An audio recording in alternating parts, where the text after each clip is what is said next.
Hey guys, welcome back to another Gaming Memories video. Here we are taking a look at Choro Q2 that was released in 1997 and is a direct sequel to the game of the same name that was also released the year before. But unlike its prequel, this game didn't get a release in other regions. It was only released in Japan, and it continues on the same formula that made the first game very popular. It utilises the same graphics in terms of the visuals on the tracks and even with the cars. It utilises the same car models and even the handling characteristics of each of the cars in the game. It still has the very bright and colourful graphics that were quite unique to the first game, so it continues on that trend with the addition of extra tracks and even additional types of cars, all from different makes and models, while also having the ability with some of the tracks to be able to race off-road compared to the first game where you were racing mainly on tarmac type surfaces. So with the fun element of this game, it steps it up a notch, because not only can you race off-road, you can even race on different types of environments, even to a point that you can race on beaches and even underwater. So it definitely has that cartoony element to it. So that's the aesthetic that the game tries to go for. Even though it's fun to play, it's not without its flaws. It still has similar flaws to what was in the original game in terms of the handling physics of each of the cars, as the game does use drift style mechanics, but the problem with it is that the controls can be very sensitive, or they can be very clunky at the same time. And to a point that with the sensitivity of the controls, it's very easy to spin the car out if you don't handle the cars correctly going round the corner. If you take the corner at a speed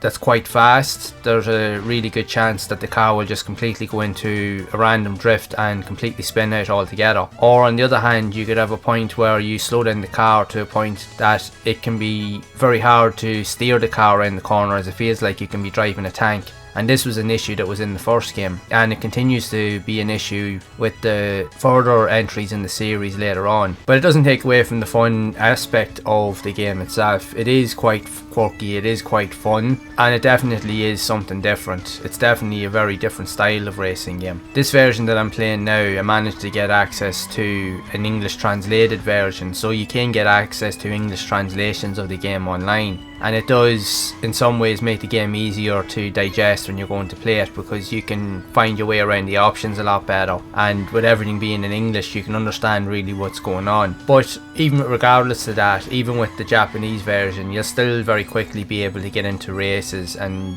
you won't be long figuring out really what to do. Like, there is different modes where you can play, like in a free play mode where you can just jump into races, or go through a Grand Prix where you go through like a scenario style mode. Now, there's not much in terms of like a story to these type of games. It's really you just go through championships and just try to win races. But it is difficult to win the races in question, mainly due to the issues I mentioned, that you have to try and stay around the top of the pack during the races to have any sort of a chance to win, because if you are way behind the pack, if you're at the lower end towards the end of the first lap, it'll be almost impossible for you to catch up, because the first and second place usually get that far ahead that you will never catch up with them, to a point that you'll never be able to even see them. So you have to usually keep them within your sights to be able to have a chance to catch up with them. But it really all boils down to your own skill, and if you can maintain the car often enough to stop it from going into drifts, and that you can maintain corners effectively to gain the advantages of the race, which is quite a difficult thing to do because it is a tough game to master. But overall, if you're looking for something that is different and is quirky and that's very unique, as this series was quite popular, as there was quite a number of sequels that were released in Japan only, and in different variations, anything from cars to even